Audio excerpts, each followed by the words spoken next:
Om Jnanatimirandhasya Jnananjana Shalakaya Chakshurunmilitam Yena Tasmai Shri Gurave Namaha. Okay, well, we're just talking about San Diego and Ocean Beach and Santa Rosa, is it? Okay, now I'm going to move the focus to Calcutta. Sometime in the 1920s. You may think I'm going to be speaking about Srila Prabhupada, but no, I'm going to speak about just one anecdote concerning a person who at the time was called Ramendra Kumar Bhattacharya, who visited the Gaudiya Math, which at that time consisted of a rented house in North Calcutta. And he was astonished at the high level of philosophic discourse going on. The Upanishads were being discussed in a materialistic city like Calcutta, because that kind of discourse was expected in the traditional gurukuls and schools, which were mostly in villages and holy places, not in Calcutta. Later on, that Ramendra Bhattacharya became known as Bhakti Rakshak Sridhar Goswami Maharaj, one of the great personalities in the among the many great personalities who were drawn to the then the word great. What shall we use? What's the superlative of great? Great, greater, greatest. What can you say? What adjective can you use for Bhaktisiddhanta Saraswati Thakur? Yesterday we saw that verse. What is that? Brahmanda tarete shakti dhare jane jane. All the devotees of Chaitanya Mahaprabhu, they have the potency to deliver the whole universe. So I thought the same thing when I came in here, and in Pacific Beach, San Diego, you don't expect to hear such topics being discussed of surrender to the Supreme Personality of Godhead, giving up attachments.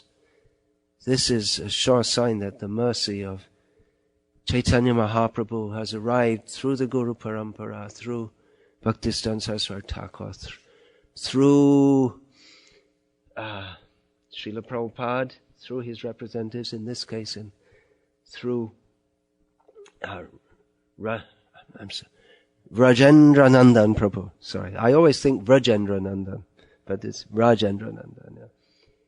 Yeah. How the mercy of beautiful Radha Giridhari is shining in this otherwise dark corner of the universe. Not dark because there's clouds over for the last few days, but in terms of spiritual knowledge and spiritual culture, is a dark place. Yesterday morning when I came into the Mangalarti, this early morning service, 4:30, I was a little late. I was so happy to see the group of young men, some old men also, dancing and singing. It was the same experience I had some almost 40 years previously. Similar experience where I first came to Krishna's temple near London. I came in the evening, and due to Radha Gokulananda's mercy, circumstantially you could say, I couldn't leave. I came by bicycle. I had a puncture. It's a village. There's no way to repair it. I came just wearing a shirt. It was sunny. By the time I arrived, it was snowing. That's English weather. And so I was compelled to stay overnight. And I just taken rest, it seemed like that, where I was woken up. There's no idea in those days that someone just visiting should be allowed to sleep any longer than anyone else. And the next thing waiting for me was a cold shower, which I never heard of. It was snowing outside. And then I was in Mangalarti, and I saw everyone's dancing and singing for the pleasure of God after taking a cold shower at 4:30, 4 o'clock in the morning. And this is real. This is not some ritualistic religion. They're doing this every day. This is real spiritual life. And it's alive in a place where otherwise everyone is spiritually dead, organically alive by the grace of Trader Joe, but spiritually dead. So unfortunate. People are so unfortunately wasting their lives. So, thank you to all of you for being vessels of the mercy of Sri Sri Radha Giridhari in this most unlikely place. San Diego's maybe the most unlikely place. Is dedicated to material enjoyment. But Krishna has his mercy embassy here also.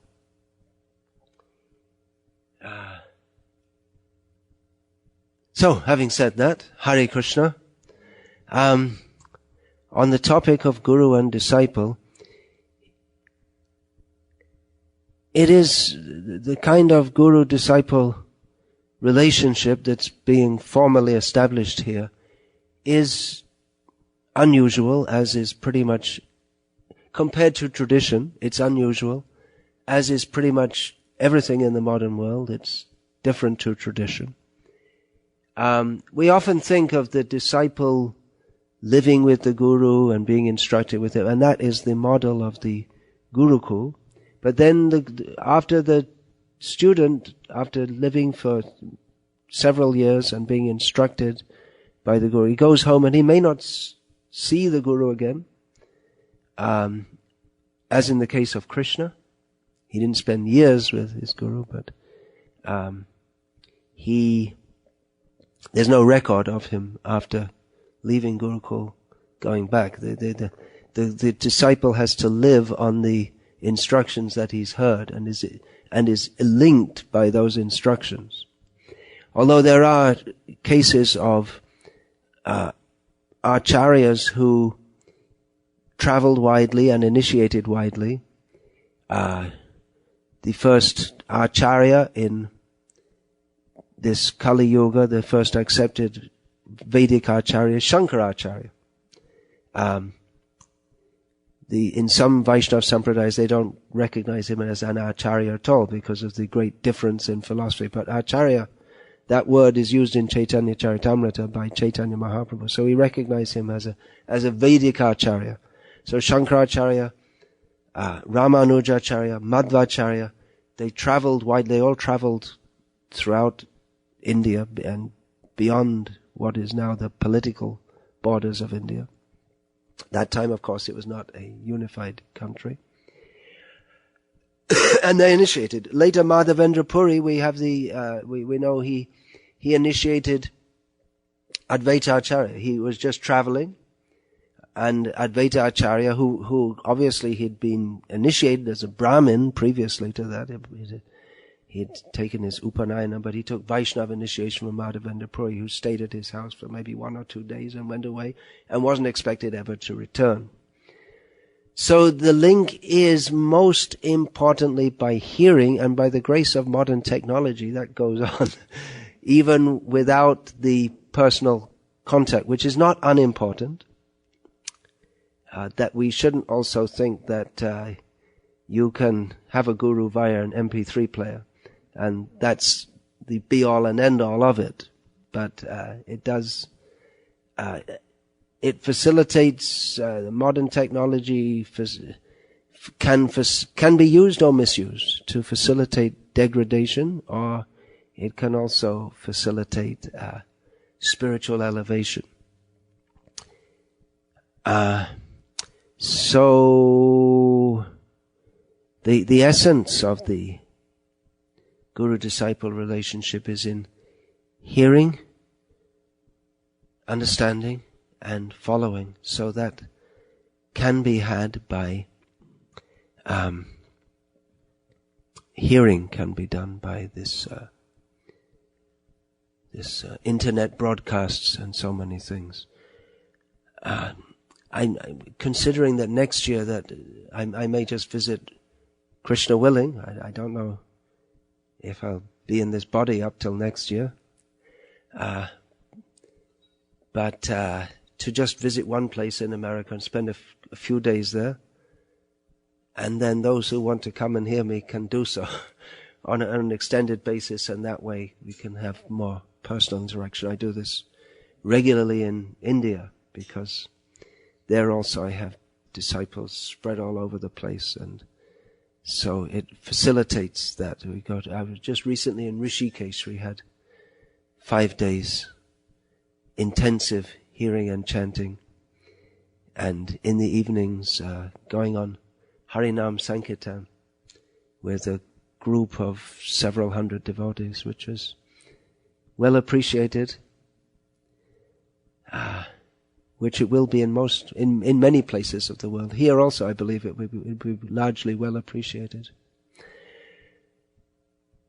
The link guru-disciple is, of course, when we say guru, the guru is also a member of a parampara, and the parampara stretches back vertically all the way to Krishna, and it also manifests horizontally in terms of the other members of the parampara. As you are obviously aware, I am a disciple of Srila Prabhupada, and that is my qualification to initiate qualification and obligation. But I'm also obviously not the only disciple of Srila Prabhupada, and you have to take instruction and guidance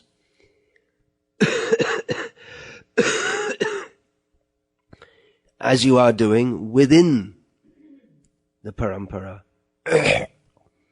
And vertically also means it goes down.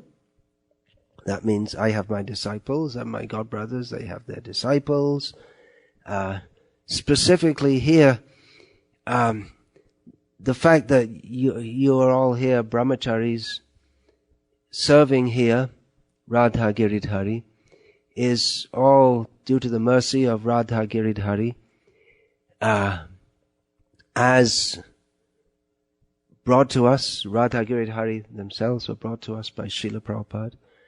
And one of the major reasons why you're able to be here is because Badri Narayan Maharaj has been here for longer than some of you have been in the present body, and Dravida Prabhu also. And because a few years ago Mahatattva Prabhu relocated here and thought that, well, it'd be nice to have some brahmacharis here. And what others thought was not possible or not even desirable, he has manifested that, and you are the manifestations of his service to Srila Prabhupada and the parampara. So there's sometimes I've heard that, or some suggestion that he's maybe a bit too strict. Maybe you've heard that also. But yeah, I'm sure it must be tough for young Americans. It must be really tough, because as I was saying this morning in the class, the whole idea of authority, authorities have been so much misused, and that the whole authority has been so much misused in the world that the whole concept of submission to any authority has become or rather, it's more like, it's more part of the culture to be unsubmissive to authorities and not to accept any strictness, than to accept any. Although, of course, it doesn't work in real life. I mean, try joining the army, or even taking a job in a McDonald's or anything. You have to submit to some authority and strictness and rules and regs. And where's the balance? It's hard to strike the balance between, obviously there has to be strictness and there has to be leniency, and what is the balance? There is no fixed place of the balance, and different people are different, and they will manifest more strictness, more leniency, or whatever, but whatever it may be, the result is that we're having an initiation ceremony here today, which wouldn't have happened if Mahatattva Prabhu hadn't been here. So, another consideration, it's something like the in the women's liberation movement, they want protection and freedom, both. But you can't have full freedom and full protection. It's not possible. The two things don't go together. So you can't have a brahmachari ashram without discipline. It just doesn't work. It's an impossibility. There has to be discipline. And someone disagree?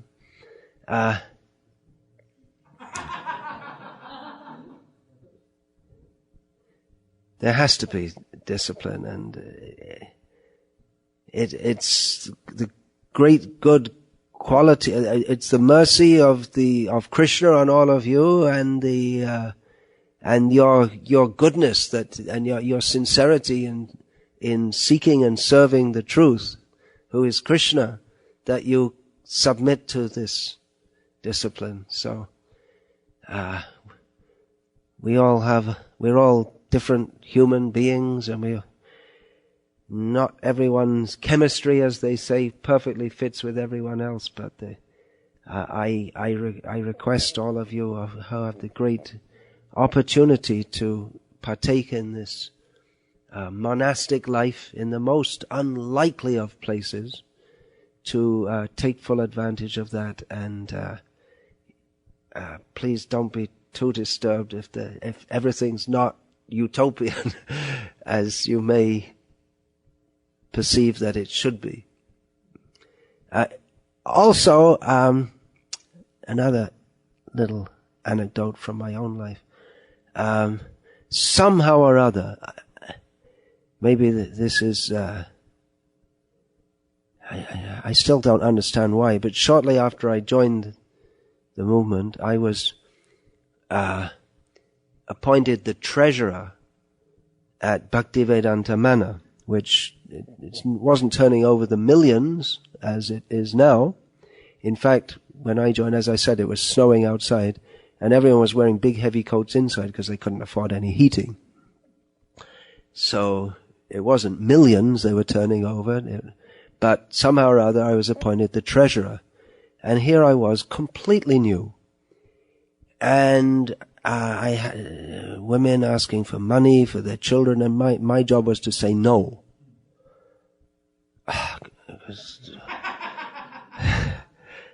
And early on I got an appreciation of how difficult it is to be a manager in this movement. I mean, I myself have become quite expert at criticizing various managers, but at the same time I do appreciate that it's not easy to manage in a spiritual movement. It's much easier to manage in a material movement where you just pay people and they can take the job or leave it. And if they don't like it, or if you just throw them out, get someone else. It does become a little more difficult with unions and this and that. So far we didn't have brahmachari unions against temple presidents. You never know. It might become... What? It's a good idea. You never know. It's not impossible. But I'm not going to be the one who starts that one. Let everyone have their own deviations, but I'm not going to have that one. So, anyway, it's, I do a few initiations, here and there, mostly in India, where there is a culture of having guru, culture of gurus and disciples, and although it's much misunderstood and misinterpreted due to gurus these days being a real motley gang,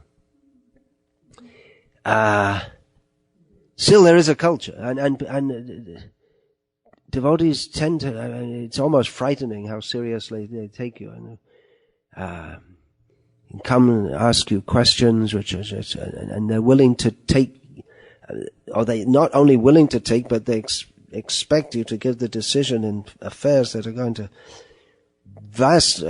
tremendously influence their life and those of persons in relation to them, such as, should I marry this person? Should I divorce? And this and that.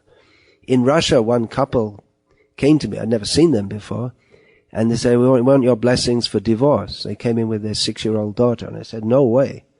With a daughter, you got a daughter? No way. You can fight privately, not in front of her, as much as you like, but don't divorce. And they accepted it. They had enough faith to accept it. After that, they stopped fighting. Because they thought, anyway, we have to live together. So, then they adjusted. That was interesting. And later they asked me, they came to me, and they'd become my disciples by that time. And they came to me and said, well, the wife wants to have another child, the husband doesn't. And I said, well, what I heard from Srila Prabhupada's books is that the husband has to give the wife children. So they had another child. They had that much faith. It's almost frightening, but with the guidance of Srila Prabhupada's instructions, we're obligated to discharge this responsibility. Due to the culture or lack of, I would expect that in general it's difficult for Americans to summon that kind of faith, but that is what is actually required. It's a very, very heavy thing, accepting initiation. Srila Prabhupada regularly used this word surrender, which is very interesting that he used it. Surrender, as we use in our terminology, as taken from Srila Prabhupada, is not that which is in general English usage. What do you think, Draviɗa Prabhu? I always think of the Japanese. Yeah. But it means, we think of a military surrender. But the idea is that you submit yourself to someone unconditionally, with the faith that they will not kill you. But you have no other recourse. For your own welfare, you have to do so. And that, of course, in the Vaishnava understanding, the idea is that we do so, we submit ourselves unconditionally with the faith that by doing so, I will be fully benefited. And Srila Prabhupada translates the word sharan, which means Mame kam sharanam vraja, surrender to me only. So sharan means taking shelter. So in the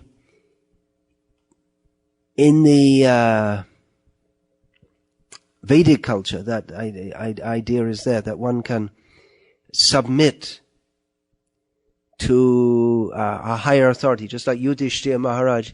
He sent out his brothers to conquer the 4 directions, and many kings would just submit. It's not that they all fought with the brothers. They thought that, our interest will be best served if we offer tribute to Yudhishthira. They didn't think it as something demeaning. They recognized he's superior, and my interest and the interest of my subjects will be best served by submitting to him.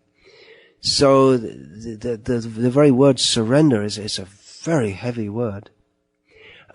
Of course, it's nuanced also by the understanding that the guru is not meant to be a micromanager who controls every aspect of the disciple's life. That a baby is micromanaged for his own benefit by the mother. But eventually the child has to grow up. So, taking disciple and giving knowledge by which they can grow spiritually and go, just like a child is the father of man. The spiritual child now has to become the spiritual parent in future. That's the understand. Not that when one becomes a child, one rejects one's parents, but is always grateful to the parents, but has to go forward and be responsible themselves. So it's a vast topic, guru-disciple relationships. It really does need a lot of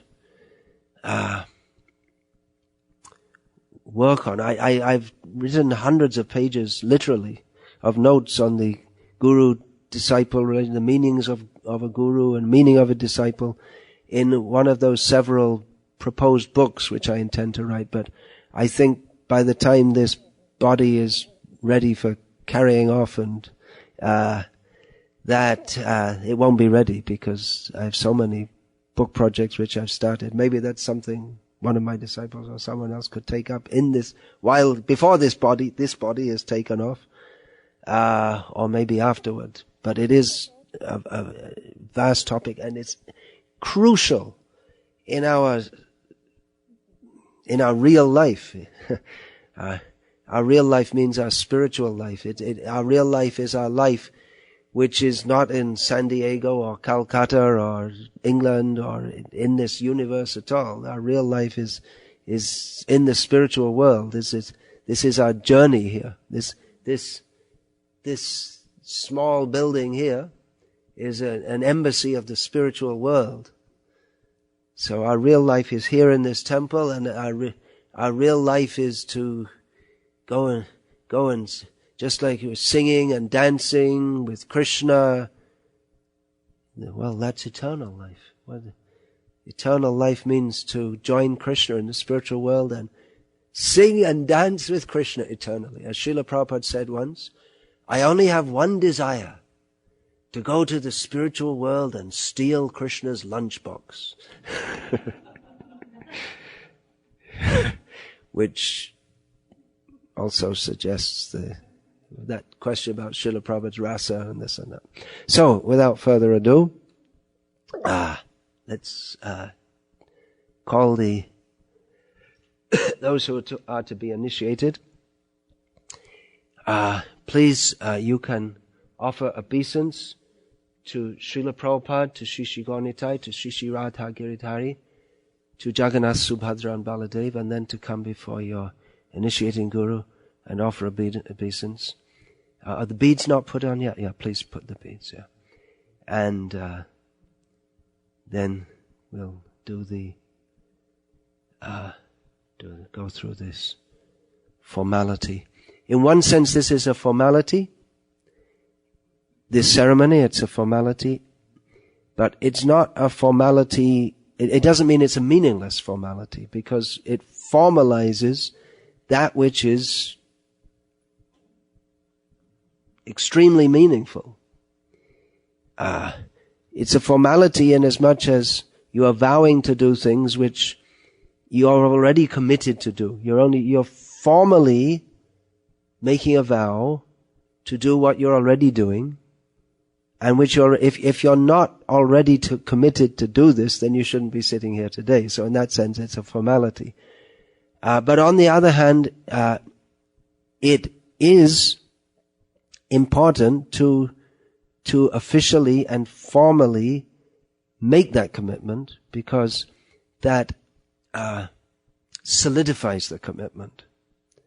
So it's a formality, but it's not unimportant. Just like getting as an example, getting a degree in a graduation ceremony is a formality. You already graduated, but it's not unimportant. It's for many people. Well, now it's become everyone gets a degree, but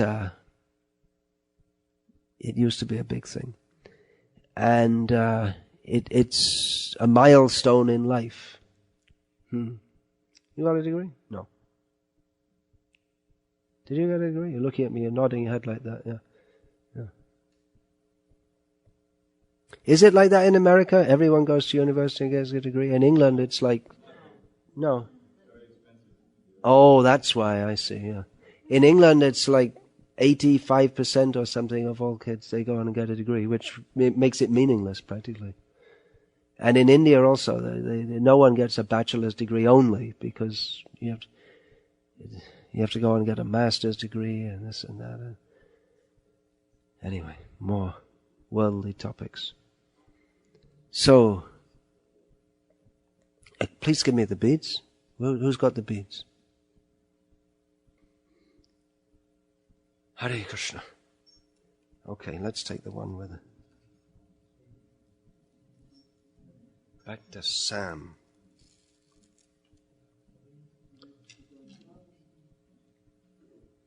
Sam means Samuel, Samson, Samuel. Is there anyone gets called Samson? No. All right, just asking because again, some worldly cultural talk.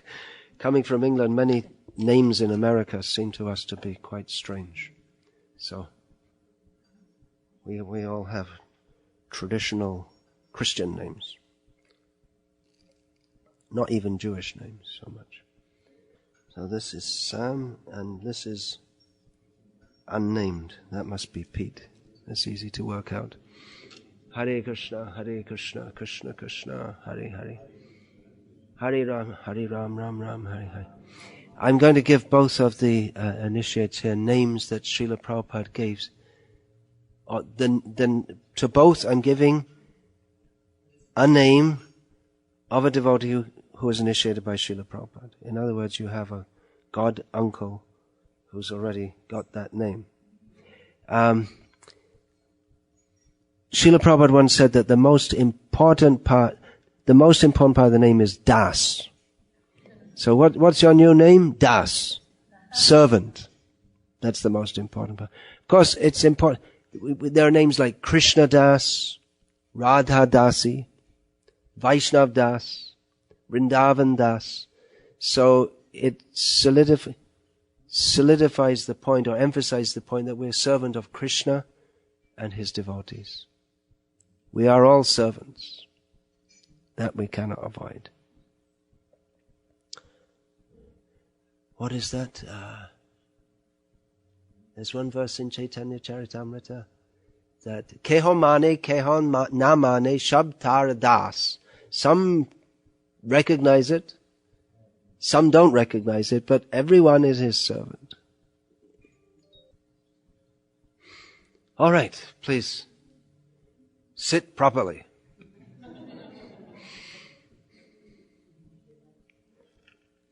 All right. So please tell me the 4 regulative principles which you promise to follow throughout life. No intoxication, no illicit sex. All right. And how many rounds? Minimum? You have to chant every day? All right. All ready with your cameras there?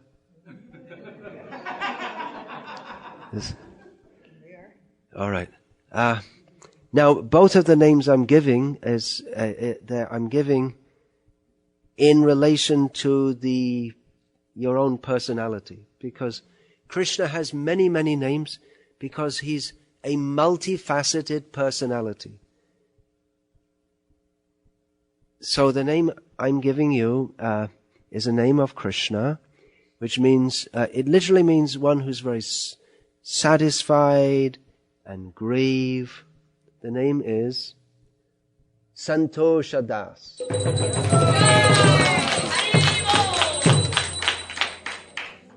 Hare Krishna. So be always satisfied in Krishna's service. And, please tell me.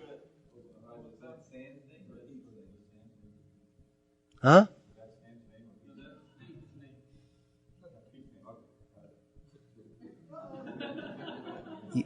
I changed.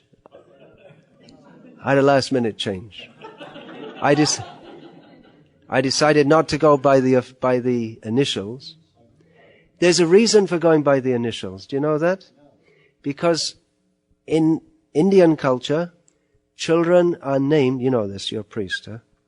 Children are named according to either the Rashi or the Nakshatra in which they're born. He's in suspense here. According to the first letter of the demigod presiding over that. That's commonly done. And then the initiation name is also given according to that, because still demigods are there. Even it's not always done. It's just like just trying to remember Vishwanath Chakravarti. He was called Ganashamdas. That was his initiated name. So it's not always.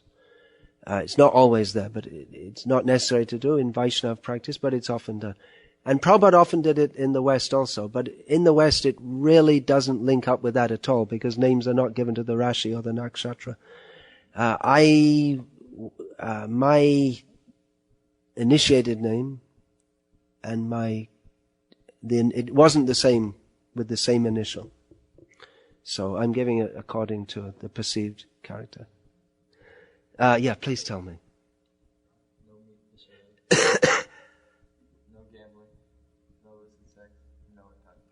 How many? Minimum? 16. Okay. This is a name which means a happy village boy. Hasyagrami thus.